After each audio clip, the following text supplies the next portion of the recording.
Especial con respecto a SpaceX, pero ojo, que no quitamos la atención precisamente de lo que ocurre en bolsa con la empresa de Elon Musk, que ya saben, SpaceX ahora mismo se estaría manteniendo en fase previa al lanzamiento. Se espera por parte de Nasdaq, se prevé que comience a cotizar en breve. Por tanto, en apenas unos minutos comenzaremos a ver cómo están afectando estas cotizaciones a SpaceX en los mercados. Pero tenemos que hablar de otra cuestión, porque todo de lo que hemos hablado esta mañana parece haber cambiado de forma radical. Trump acaba de tirar por la borda todo lo que se estaba hablando con respecto a un acuerdo de paz. Todo ha comenzado con los negociadores iraníes, que han negado en el día de hoy las informaciones que apuntaban a que Irán y Estados Unidos ya habían cerrado un acuerdo y que este sería firmado el domingo en Ginebra, según ha informado la agencia iraní Fars. Una fuente cercana al equipo negociador iraní afirmó que el proceso de revisión y toma de decisiones en Teherán aún no ha finalizado, por lo que no existe una aprobación definitiva del texto. La aclaración llega después de que el presidente estadounidense, Donald Trump, asegurase que ese acuerdo sobre un alto el fuego de 60 días podría firmarse este mismo fin de semana. En paralelo, varios informes han difundido supuestas cláusulas del pacto, entre ellas el desbloqueo de 24.000 millones de dólares en fondos iraníes congelados, alivio de sanciones, la retirada del bloqueo naval estadounidense y la reapertura del estrecho de Hormuz. Pese al aumento de las expectativas diplomáticas, Teherán mantiene una posición cautelosa y evita confirmar tanto la fecha como el lugar de una eventual firma. Las autoridades iraníes insisten en que cualquier decisión deberá ser aprobada internamente antes de anunciar un compromiso formal. It'll be soon, maybe this weekend. And has the Supreme Leader approved this deal, sir? I understand the answer is yes. And when this deal is signed, is the United States going to immediately lift the blockade? Yes, that's true. That's part of the deal. And just And one. you'll have oil prices dropping like a rock. And sir, have you actually secured an agreement on the discussions about the nuclear material and the nuclear negotiations? Yes, Has conceptually Iran... on that, and nobody's getting close to it because it's buried under a mountain, basically. Y aquí es cuando ha entrado Donald Trump, aquí es cuando ha entrado el presidente de los Estados Unidos, que ha acusado a Irán de filtrar a los medios unos términos del posible acuerdo que, según él, no tiene nada que ver con lo pactado por escrito. En un mensaje, el que están viendo de tono muy duro, Trump aseguró que las versiones difundidas por Teherán sobre el entendimiento son falsas y calificó a los negociadores iraníes de deshonestos. También afirmó que con Irán no existe la buena fe en las conversaciones. El mandatario sostuvo que los términos reales del acuerdo son distintos a los publicados por medios iraníes, aunque no ofreció nuevos detalles concretos sobre este texto. Sus palabras llegan después de versiones contradictorias sobre el alcance del memorando, especialmente en asuntos como el programa nuclear, el desbloqueo de activos y el estrecho de Hormuz. Trump también denunció un ataque con drones contra barcos indios que salían del estrecho de Hormuz, un incidente que calificó de totalmente inaceptable. Según el presidente, el ataque fue rechazado, aunque no precisó más detalles sobre daños o responsables operativos. El mensaje eleva la tensión en plena fase final de las negociaciones entre Washington y Teherán. Veremos si es así, y refleja las profundas diferencias entre ambas partes sobre cómo presentar públicamente el posible acuerdo. Bueno, pues vamos a hablar precisamente sobre esta noticia que lo ha cambiado todo con nuestros invitados en el día de hoy. Comenzamos saludando a José Manjón, escritor y analista del Instituto Español de Geopolítica. José, muchísimas gracias por estar con nosotros hoy. Muchas gracias a vosotros, un saludo. También saludamos a Cristian Lamesa, analista internacional. Cristian, muchas gracias por acompañarnos hoy. Gracias a vos, Sandro. Un placer para mí estar con vos y con José y con la audiencia de Negocios Televisión. Bueno, pues vamos a ello, que lo que tenemos que analizar fácil no es. Vamos a comenzar con José, porque ese mensaje que hemos visto por parte de Donald Trump ha tirado por la borda todo lo que habíamos vivido pues, en las últimas 12 horas. Parecía que Estados Unidos e Irán iban por primera vez de la mano, al menos hacia un marco de entendimiento, y ahora parece que no es así en absoluto. ¿Cuál es tu reacción tras ese mensaje en Truth Social de Donald Trump? Bueno, yo es que todo lo de Donald Trump prefiero tomarlo con un poquito de precaución y de escepticismo, porque realmente Donald Trump en 24 horas puede dar 5 o 6 mensajes contradictorios, con lo cual tampoco hay que ceñirse mucho a lo que él diga, sino más bien a lo que la administración estadounidense y los hechos reflejen. que es otra cosa muy diferente de lo que Trump pueda decir. A mí esta mañana me sorprendía porque si esos puntos eran realmente aceptados, significaba que Estados Unidos aceptaba una derrota completa, porque era una victoria diplomática iraní verdaderamente sorprendente. Entonces, no sé, en un principio podría ser incluso una maniobra de intoxicación de algunos aliados de Trump que no quieren que se llegue a ningún pacto de paz. Segundo, bueno, la buena fe de los estadounidenses matando a gente durante las negociaciones, bombardeando el país, etcétera, y liquidando a la dirección iraní. Pues hombre, Irán no tiene muchos motivos para confiar en la buena fe de los estadounidenses. Y además, Irán tiene muchos motivos para ser muy dura negociando. Primero, porque es su tradición. Acordémonos de cuando se produjo la guerra entre Irán e Irak, cómo el gobierno de Khomeini se negó a firmar la paz hasta que ya directamente las agresiones directas de Estados Unidos dejaron bien claro que no iban a dejar caer a Saddam Hussein ni iban a permitir un derrumbe del régimen iraquí. Y bueno, Irán tardó muchísimo, incluso contra su propia conveniencia, en reconocer ese estado de cosas. Y bueno, no creo que la cosa haya cambiado, entre otras cosas, porque, vamos a ver,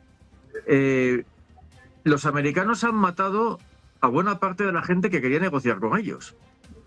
O sea, ahora mismo en Irán ahora mismo está tomada por la Guardia Revolucionaria. Quien tiene el verdadero poder es la Guardia Revolucionaria iraní, y los que quedan en el poder es la facción más dura. Recordemos además que el líder supremo actual de Irán pues ha visto cómo le mataban a su padre, cómo le mataban a su madre y cómo mataban a toda su familia, lo cual no creo que le haga muy propicio a ningún tipo de diálogo.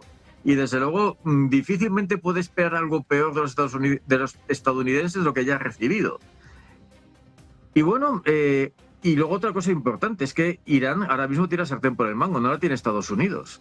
Quien no puede entrar en el Golfo Pérsico, quien no puede realizar ninguna maniobra, y para hacerlas tiene que remontarse casi a 1000 kilómetros de distancia de las fronteras iraníes, es Estados Unidos, no es Irán. Por lo tanto, repito lo que antes dije, las condiciones que venían en ese documento eran prácticamente una victoria completa de los iraníes. Y me resulta sorprendente que Estados Unidos lo acepte sin mediar más violencia, es decir, sin que se produzcan actos de violencia superiores. Ahora, también hay que reconocer, primero, que Irán domina la situación políticamente, que los ataques militares no hacen ninguna mella sobre el control que tiene Irán del Golfo Pérsico, y que hay un montón de aliados de Estados Unidos, yo creo prácticamente todos, que están diciendo basta ya, salvo Israel. Me imagino que los países del Golfo y los países europeos, y no digamos ya los países como Japón y Corea del Sur, deben estar pidiéndole a gritos que acabe con esto, porque es demoledor a largo plazo para todas las economías. Cualquiera que llene el coche de gasolina sabe que poco a poco la situación se va complicando más, incluso para nosotros que no somos tan dependientes como los coreanos o los japoneses. Y bueno, yo creo que ha llegado el momento de que Estados Unidos se plantee que acepte los hechos consumados, y es que no puede hacer otra cosa en el Golfo Pérsico, es esos arranques de furia, que limitarse a negociar fríamente y de la manera más sensata posible con alguien que ahora mismo controla la zona y al que no van a poder desalojar. Totalmente. Y teniendo precisamente esto en cuenta y esa opción que es la que le queda a Estados Unidos, según lo estás comentando, para también pues evitar que de alguna forma ese acuerdo al que se llegue sea visto como una derrota que a Donald Trump, bueno, pues le haría añicos a nivel político. Cristian, te quiero preguntar sobre ese mensaje de Donald Trump en el que sobre todo el presidente enfatizaba ya no el hecho de que se hayan filtrado estas cuestiones, sino que Irán estaría negociando no de buena fe. ¿Qué opinas de ese mensaje de Donald Trump? Bueno, respecto al tema de la buena fe o la deshonestidad, no quiero sobreabundar con lo que ya dijo José, que lo describió claramente. Realmente cortar con ataques y bombardeos una mesa de negociaciones, como hicieron no en una oportunidad, sino en dos, este año y el año pasado, habla muy claramente de la falta de buena fe y la deshonestidad por parte especialmente de Israel y Estados Unidos, secundando y siendo obviamente quien destruyó este año esa mesa de negociaciones. Ahora, dicho esto, yo creo que hay un gran defecto que comete Trump porque habla de filtrar detalles, etcétera. Y él es el primero que usa esto que Dmitry Peskov, el portavoz del Kremlin, ha llamado diplomacia de megáfono. Yo creo que en ese sentido es lo más contraproducente en una negociación y tan delicada como es esta, justamente tener esa compulsión a emitir tweets a cada rato. Algo que en cierta medida también hay que reconocer que le pasa a la parte iraní, porque en ambos casos tienen que hacer lo que llamamos en Argentina jugar para la tribuna, tienen que demostrar fuerza para su público interno, en una situación en la cual Irán, por supuesto, que ha sufrido grandes ofensas, grandes pérdidas, como mencionaba José, realmente algo, ni que hablar del bombardeo a la escuela de las niñas en Irán, donde casi 200 fueron asesinadas a sangre fría por ese bombardeo, el asesinato de la familia de Ali Khamenei, bueno, del sucesor Mojtaba Khamenei, ¿no? Como bien mencionaba José. Y hay que recordar también que la parte iraní también, no solo que son duros negociadores, sino que también están curtidos en la guerra y en estas adversidades. Hay que recordar que prácticamente toda la plana mayor del Estado iraní participaron activamente en la guerra entre Irán e Irak. Mojtaba Khamenei, con algo así como 17, 18 años, estuvo enrolado en el ejército, en combate, en el frente. El presidente Pezeshkian también. Arachi, el canciller, lo mismo. Entonces es gente que no se, aparte de la cultura del martirio que tiene la rama chiita del Islam, entonces no se acobardan fácilmente. Y por otro lado, y esto para cerrar, Sandro, yo creo que acá hay que ver un par de escenarios. Yo creo que estas declaraciones de Donald Trump no las podemos desconectar totalmente de la reacción que tuvo Netanyahu hace pocas horas, cuando dijo que él no estaba al tanto de ninguna negociación, que siempre Israel es el factor desestabilizador en cualquier tipo de progreso que pueda haber, siempre oponiéndose, siempre cuando se está al borde de un progreso se hace un ataque, se hace algo. Vimos la operación de falsa bandera, que fue el tema del helicóptero Apache, que Irán desconoció la autoría de eso y Irán no suele desconocer los actos que sí lleva a cabo.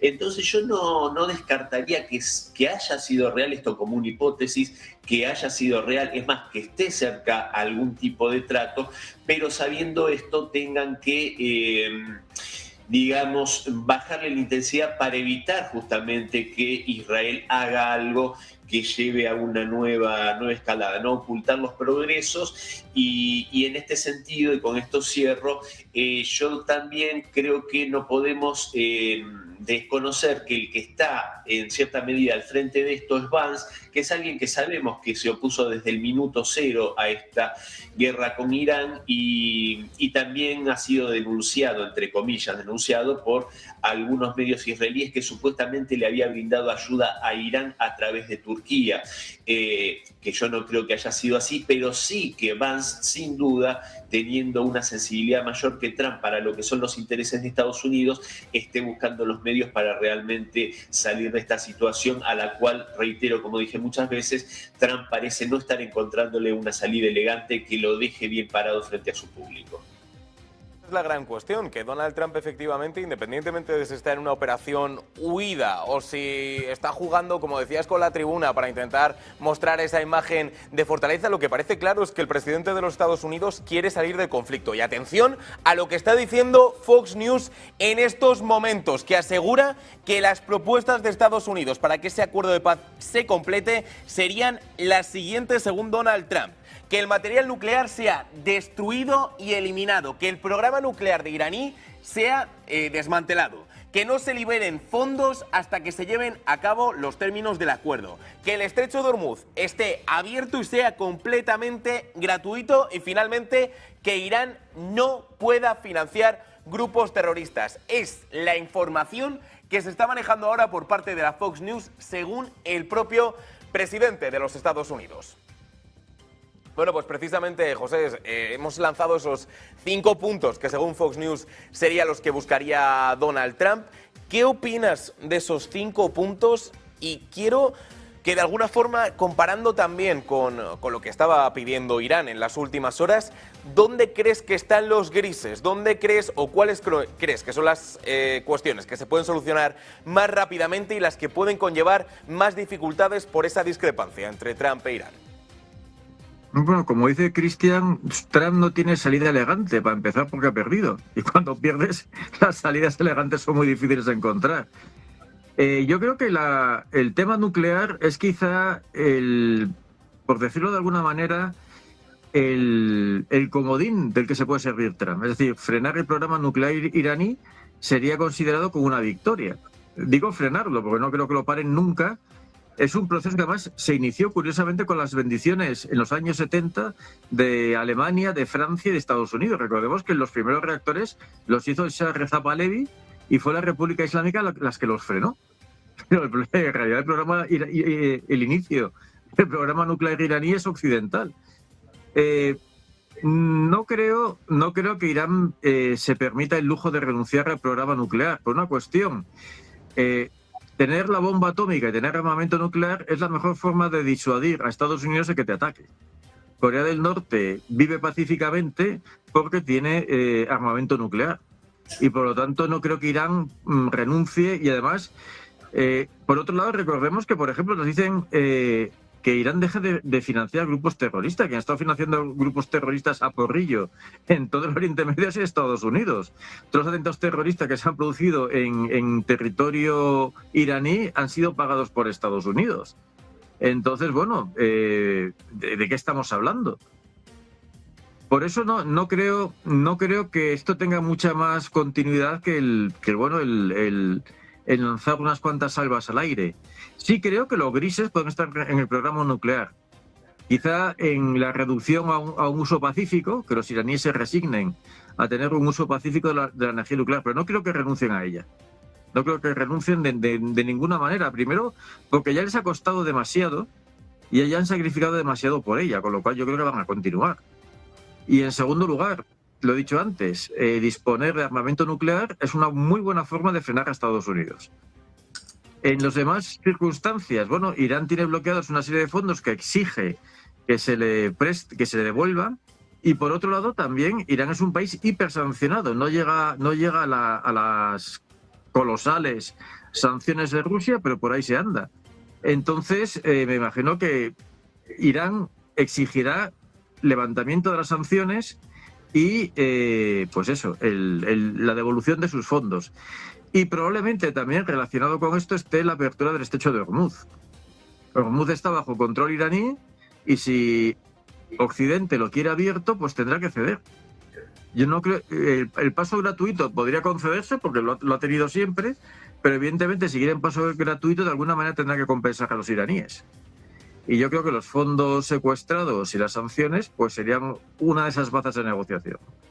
Pero repito, también todo esto depende de cómo negocien los dos bandos. Y recordemos, lo repito otra vez más, Irán no es fácil negociar con los iraníes si están a la defensiva. Lo han demostrado a lo largo de los últimos 50 años muchísimas veces. Incluso en época del Shah lo demostraron. O sea que mucho cuidado. Y para recordar precisamente esos puntos, para que no se nos olviden, los 5 puntos que estaría pidiendo Donald Trump es que el material nuclear iraní fuese destruido y eliminado, el programa nuclear desmantelado, que no se liberen fondos hasta que se lleven a cabo los términos del acuerdo, que el estrecho de Hormuz esté abierto y que Irán no pueda financiar grupos terroristas. De nuevo, Cristian, misma pregunta, teniendo en cuenta estos 5 puntos que propone Donald Trump, ¿cuánto ves de viable que esos puntos del presidente de los Estados Unidos salgan adelante, precisamente con lo que estaba comentando José, con el hecho de que precisamente Irán, cuando más está a la defensiva, es más difícil aún que negocien, y teniendo en cuenta que ya son duros negociadores de por sí? Sí, a ver, yo mencionaba hace un rato al Estado de Israel, y si nosotros revisamos las declaraciones de Netanyahu, estos 5 puntos son los puntos de Israel. Es ni más ni menos. O sea, Estados Unidos, nuevamente, Donald Trump haciendo eso que aborrece el MAGA, la gente del MAGA, que es haciéndole los mandados a Tel Aviv. Un gigante trabajando al servicio de un país pigmeo como es el Estado hebreo. Ahora, dicho esto, nos quieren convencer de cosas diametralmente opuestas al mismo tiempo. Nos dicen que la República Islámica de Irán es una teocracia fanática, fundamentalista y que hacen todo basados en las leyes islámicas. Y al mismo tiempo nos dicen que se burlan de las leyes islámicas, porque si están diciendo que Irán tiene un programa de armas nucleares, están diciendo que se pasan por el arco del triunfo la fatua que promulgara Ali Khamenei, la cual se declaraba haram las armas de destrucción masiva, especialmente las nucleares. Haram es prohibido. Entonces es muy loco que en Occidente nos intentan convencer de dos cosas diametralmente opuestas al mismo tiempo. Dicho esto, yo coincido con José totalmente que no sé si esta fatua fue una buena idea de Ali Khamenei, porque realmente hoy está demostrado, aparte teniendo en cuenta que Israel es quien tiene armas nucleares en Medio Oriente, realmente el único que está garantizando la seguridad hoy es la posesión de ese tipo de armamentos, que no estoy de acuerdo con que proliferen tampoco, porque vemos como hoy un riesgo enorme es que un país gobernado por dementes, perdóneseme este calificativo, pero un país gobernado por dementes como Israel, hoy justamente es un peligro para la paz mundial y porque tiene armas nucleares. Entonces, lo que sí creo que Irán no va a aceptar para nada el no poder hacer uso civil de la energía nuclear, porque es algo que está contemplado y que tiene el derecho a hacerlo, y aparte también hay un país absolutamente serio y líder en este campo, que es Rusia, que incluso participa en la construcción de plantas nucleares en el país persa. Y para ir cerrando, es muy interesante el punto de la financiación de los grupos de terror, ¿no? Es súper interesante porque los atentados a nivel mundial, yo leí unas estadísticas hace algún tiempo, de todos los atentados de grupos islámicos, solo algo menos del 5% han sido realizados por grupos chiitas. O sea, la rama del Islam liderada por Irán. La enorme cantidad son grupos sunitas financiados por Qatar o por Arabia Saudita y por el mismo Israel. Porque hay que recordar, una vez más, que ya lo he mencionado en esta pantalla, pero no quiero dejar de hacerlo, que el afianzamiento del grupo Hamas en la Franja de Gaza fue propiciado por el Estado de Israel y por Estados Unidos para debilitar al Fatah, que era un grupo secular, en beneficio de Hamas, que es un grupo fundamentalista, sunita, un desprendimiento de los hermanos musulmanes, que hay que ver el origen de los hermanos musulmanes en Egipto, financiados por el Imperio Británico en la década del 30 y por la Alemania nazi. Y este grupo, que sí es fundamentalista religioso y genera separatismo entre el mundo árabe, merced justamente a las ramas del Islam, era absolutamente funcional a los intereses del Estado de Israel. Y también lo he dicho en esta pantalla, y permítanme repetirlo, espero que la justicia en algún momento vaya a fondo con la complicidad de Benjamín Netanyahu con dejar que sucediera el ataque terrorista que llevó a cabo Hamas el 7 de octubre de 2023, porque ese acto es en definitiva el huevo de la serpiente de lo que estamos viviendo hoy, esta escalada contra Irán. Entonces, siendo absolutamente funcional, hay que recordar que Hamas estaba del lado de las fuerzas que estaban en contra del gobierno de Bashar al-Assad en Siria y en contra de Irán. Esto también hay que decirlo, estas contradicciones dentro del mundo islámico y cómo era Vox Populi que los efectivos, los terroristas de Al-Qaeda y de otros grupos como esos que luchaban justamente contra el gobierno sirio, cuando eran heridos de gravedad, eran atendidos en hospitales israelíes, y como el líder decapitador hoy líder de Siria, ¿no?, Al-Golani, dijo que textualmente ellos no eran enemigos de Israel, sino que querían ser grandes amigos del Estado hebreo y que sus únicos enemigos eran Hezbollah e Irán. Parecen tener la misma agenda. Entonces, qué raro, ¿no? Y adhiero a lo que decía José también, como el terrorismo en Medio Oriente mayoritariamente financiado por Estados Unidos y por Israel. Así que estos puntos había que aplicárselos en alguna medida al Estado hebreo, y la apertura del estrecho de Hormuz paradójicamente sería volver a la situación inicial antes de esta guerra, que justamente lo que estamos viviendo hoy, este caos en la economía mundial por el cierre parcial del estrecho de Hormuz, es consecuencia y culpa de Estados Unidos y de Israel.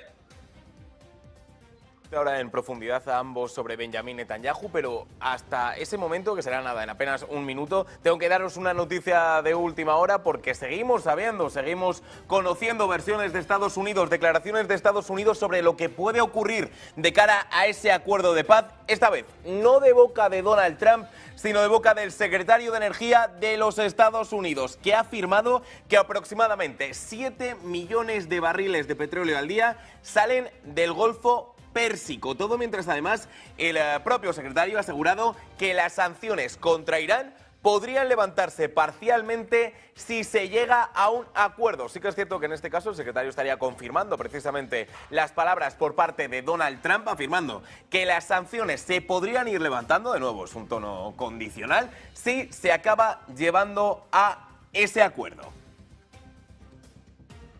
Y con eso en mente, José, voy a empezar contigo precisamente, porque hablábamos de las sanciones y hablábamos de Israel. Ahora mismo la gran dificultad, y no únicamente ahora mismo, sino desde que ha comenzado la guerra, para que Trump llegue a un acuerdo, en parte es Benjamín Netanyahu. Un Netanyahu que ya ha afirmado que no quiere que se levanten las sanciones de Irán en el extranjero, que también ha asegurado que va a seguir hacia adelante en el conflicto de Líbano, pese a que Irán pide el cese en todos los frentes, y también un Netanyahu que, al igual que Trump, tiene elecciones, pero que lo que está buscando es todo lo contrario. Trump quiere dejar la guerra para conseguir una mejor imagen a nivel electoral, y se apunta que Netanyahu podría querer lo contrario. ¿Cómo valoras en este momento la implicación de Israel, la implicación de Benjamín Netanyahu en este conflicto tan cerca de lo que parecía ese marco de entendimiento?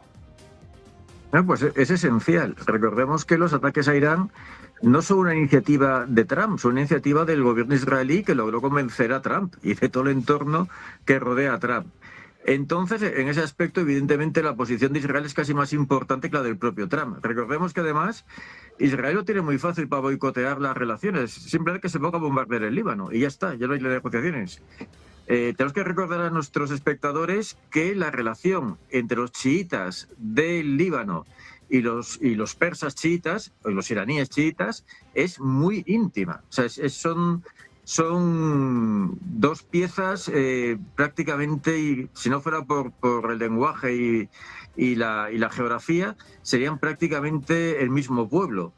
Y los iraníes nunca van a dejar que el Líbano chiita, que Hezbollah caiga, jamás. Y aparte, por otro lado, Hezbollah ha demostrado que tiene mecanismos de resistencia verdaderamente asombrosos. Porque, vamos, cualquier Estado, incluso europeo, que soportara los embates que ha soportado Hezbollah, se habría venido abajo. Y Hezbollah aguanta de una manera verdaderamente impresionante. Repito que una cuestión que tenemos que tener siempre en cuenta con iraníes y con libaneses chiitas es la extraordinaria dureza de esta gente. O sea, no son bizcochitos que podamos comer de un trago, son verdaderas rocas. Y bueno, las rocas no se comen. Entonces, el bagaje histórico de chiitas libaneses y de chiitas iraníes es uno de los obstáculos que tiene Trump. ¿Por qué? Porque los ataques israelíes en el Líbano tenemos que verlo también dentro de un cierto absurdo. porque es combatir por unas cuantas hectáreas de pedregales en el sur del Líbano, que realmente tampoco tienen tanta importancia estratégica, aunque nos lo quieran hacer creer. Es decir, son unos territorios que no van a impedir que Israel sea atacado desde 1.200 kilómetros o desde 1.300 kilómetros, o que sea bombardeado desde distancias un poco mayores. Es decir, la conquista o esta especie de campaña del Líbano de Israel no tiene mucha lógica ni política ni militar, desde el punto de vista incluso israelí. O sea, es pelearse por unos trozos de tierra que tienen una potencialidad muy, muy reducida, porque los ataques más bestias contra Israel se pueden hacer desde 1.000 y 2.000 kilómetros de distancia, no hace falta estar en los montes vecinos. Y tampoco darían seguridad ninguna a los colonos, porque quien te puede disparar desde 30 kilómetros también te puede disparar desde 100. Por lo tanto, quizá en esto haya un intento deliberado de Netanyahu de prolongar el conflicto. Recordemos, por otro lado, que mientras el conflicto dure, primero, Israel está en estado de alerta y Netanyahu tiene consolidado su bloque de gobierno. Es decir, puede extender su gobierno personal todo lo que quiera con una guerra cuyos costes para Israel son bastante más limitados que para Estados Unidos o sus aliados, que son los que realmente tienen muchísimo que perder con estas aventuras. Y teniendo en cuenta el panorama jurídico al que se enfrenta Netanyahu en casa, pues tener un conflicto más o menos activado, pero tampoco de una manera brutal, y en el que además se dispone una superioridad militar bastante importante, pues puede permitir seguir jugando con estas tensiones internacionales para fines puramente de gobierno interior de Israel. Ahora bien, a Israel también le va a afectar el desgaste americano, y América está muy desgastada. O sea, el baldón que ha sido para el prestigio americano esta operación, pues está en el mismo camino que la catástrofe de Afganistán cuando tuvieron que salir corriendo, etcétera, etcétera. Es decir, Estados Unidos está quedando como una gran potencia, no sé si en decadencia, pero desde luego muy ineficaz. Y que no, vamos a ver, me imagino que los socios americanos del Golfo Pérsico estarán pensando, bueno, pues esta protección no es lo que pretendía ser. Y sobre todo, imaginemos qué piensan los cataríes, los cubaitíes, los saudíes, cuando ven que son ignorados en favor del gobierno de Israel y que a ellos se les deja prácticamente inermes en manos de los iraníes. Bueno, pues todo esto también puede complicar la vida a Netanyahu a un plazo más largo. Ahora, yo empiezo a dudar de que Netanyahu piense en algo más que en su propia supervivencia política y en que se mantenga esta situación como sea. Ya veremos, pero... Y luego los gobiernos israelíes van a ser cada vez materia más explosiva. La única forma de mantener los acuerdos es con una amenaza externa. Si hay amenaza externa, ese tinglado político, bueno, pues se deshace, pero a tiros. Bueno, no sé si a tiros, pero desde luego a gritos de golpes sí, porque otra cosa no, pero la vida política israelí es verdaderamente fantástica en cuanto a sus partidos extremos. Por lo tanto, yo creo que Netanyahu necesita esta situación y cuanto más dure, mejor para él.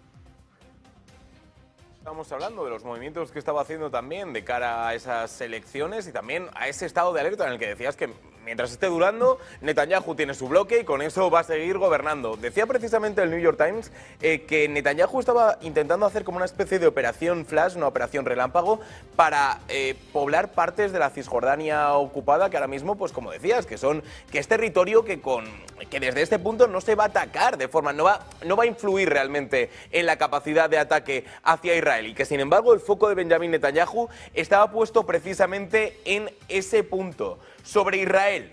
Y no únicamente sobre Benjamin Netanyahu, tengo que contaros una noticia de última hora que tiene que ver con el ministro de Defensa de Israel, precisamente Israel Katz, que ha afirmado en un post en X que espera que Trump mantenga el principio de que Irán no tendrá armas nucleares. Asegura que Israel no abandonará la zona de seguridad en Líbano, Siria y Gaza. Por tanto, un mensaje que tiene dos partes. Por un lado, esa petición a Donald Trump con respecto a que Irán no tenga armas nucleares, y por otro, que Israel insiste, no se abandonará la seguridad en Líbano, Siria y Gaza. Cristian, teniendo esto en cuenta, ¿cómo analizamos el mensaje de Israel Katz y cómo impacta en todo lo que hemos estado hablando de cara al acuerdo de paz?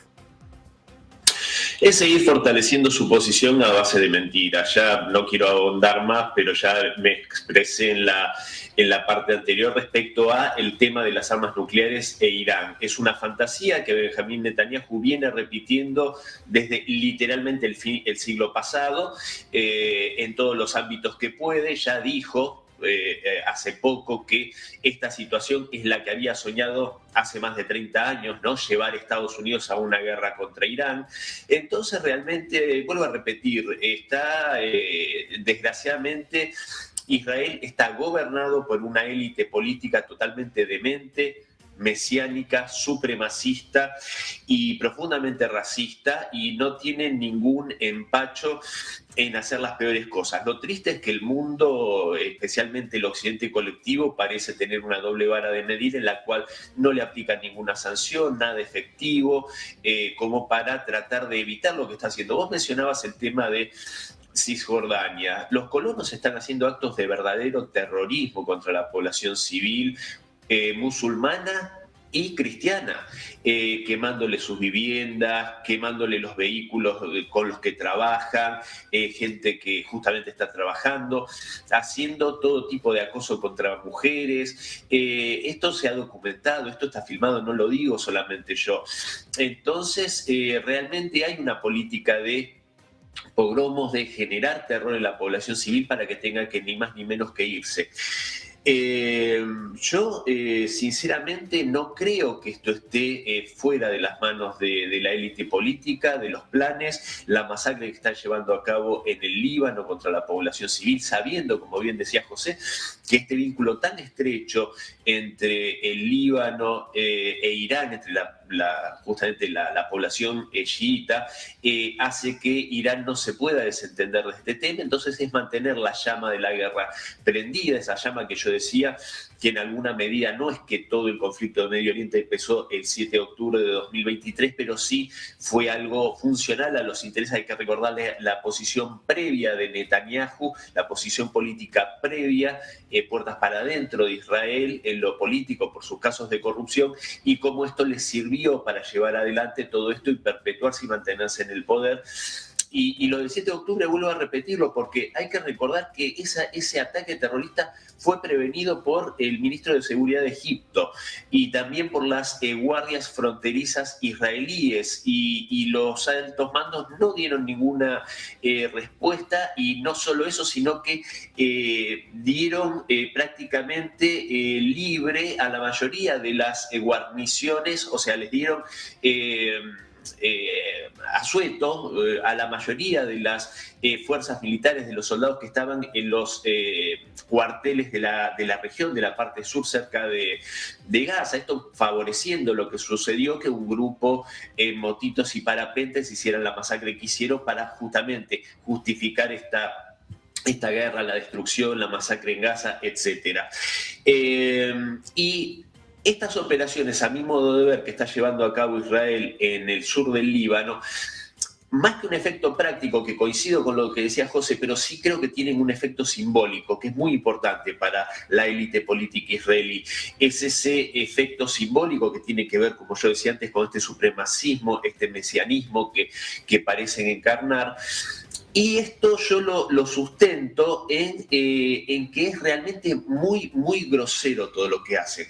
Que destruya una imagen de Cristo en una aldea cristiana del sur del Líbano y que esto sea fotografiado y se viralice por parte de los mismos soldados que lo hicieron. Yo no creo que sea un tema casual. Profanaciones a sitios sagrados cristianos, a sitios sagrados musulmanes, todo tipo de atropellos que se hace contra la población civil. Yo creo que esto tiene que ver con mostrarse de una forma totalmente desembosada.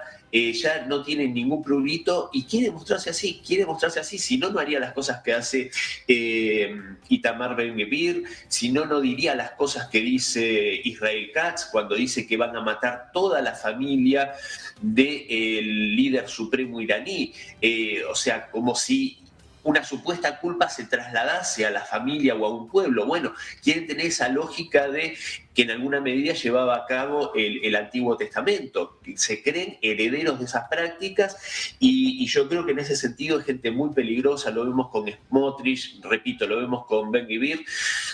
Y lo que yo también veo y que es muy peligroso, por eso veo pocas salidas a esta situación, es que el partido que podría tomar el poder o la coalición que podría tomar el poder si pierde Netanyahu, que serían los laboristas, pudimos escuchar declaraciones de Naftali Bennett diciendo que la finalización de esta guerra con Irán tenía que sí o sí conducir a ganancias territoriales para Israel en Siria, en Cisjordania, en Gaza y en el sur del Líbano. Entonces, esa idea alocada del gran Israel está en la élite política, no importa si son estos brutos demenciales de la extrema derecha israelí, sino que es todo el espectro político del país hebreo que parecen tener esto en la cabeza. Entonces realmente esto creo que es muy peligroso, no solo para Medio Oriente, sino para la paz mundial, para la estabilidad mundial. Y para cerrar voy a citar palabras de Donald Trump cuando se filtró, ¿no? Que él mismo lo dijo después, ¿no? Esto que le había dicho que estaba jodidamente loco, Netanyahu, y dijo aparte dos verdades más. Le dijo que todo el mundo lo odiaba y que todo el mundo odiaba a Israel. Y eso es cierto porque Netanyahu y esta élite política hebrea han sido los mayores promotores del antisemitismo por las barbaridades que están haciendo. Y esto es, desgraciadamente, va a ser muy, muy lamentable para todo el pueblo judío, la diáspora en todo el mundo, que en definitiva no tienen que ver con esto, pero sí estas actitudes alimentan un antisemitismo que parece ya ser bastante notorio. Por tanto, en todos estos frentes que, como estabais comentando, son claves para entender lo que está ocurriendo entre Estados Unidos e Irán y también, por supuesto, con Israel en estos momentos. José Manjón, escritor y analista del Instituto Español de Geopolítica, muchísimas gracias por estar con nosotros en el día de hoy. A vosotros, ha sido un placer. Y por supuesto también queríamos dar las gracias a Cristian Lamesa, analista internacional, por acompañarnos en el día de hoy. Un abrazo para ambos. Un abrazo grande y un privilegio estar con ustedes. Igualmente, adiós. Bueno, pues atención, porque mientras todo esto sucede estamos pendientes de las noticias de última hora, entre ellas precisamente un mensaje por parte de Abbas Araghchi en su cuenta de X. Lo están viendo precisamente en sus pantallas. El ministro de Asuntos Exteriores ha asegurado, atención, que el memorando de entendimiento de Islamabad ya se llama así. Nunca ha estado más cerca. Mientras se finaliza el documento, los medios de comunicación deberían abstenerse de especular sobre su contenido. Ojo, que Irán ha salido precisamente al paso de lo que ha dicho Donald Trump, no para refutarles, sino precisamente para sumarse a ese llamado a los medios de comunicación para que básicamente no hablen de ningún tipo de términos. Bueno, pues nosotros llevamos bastante durante el día de hoy. Teniendo en cuenta esto, en consonancia con nuestro enfoque responsable y transparente, decía Araghchi, todos los detalles se compartirán con el público a su debido tiempo. Así que parece que Irán y Estados Unidos, al menos por el momento, veremos qué pasa en 10 minutos, siguen en la misma línea con ese mensaje por parte de Abbas Araghchi. Seguiremos hablando ahora ya sí de otro asunto fundamental, que es de los mercados, con esa salida de SpaceX. Lo tendremos en Pulso de Mercados con Alba Puerro, después de una pequeña pausa de publicidad, aquí en Negocios Televisión.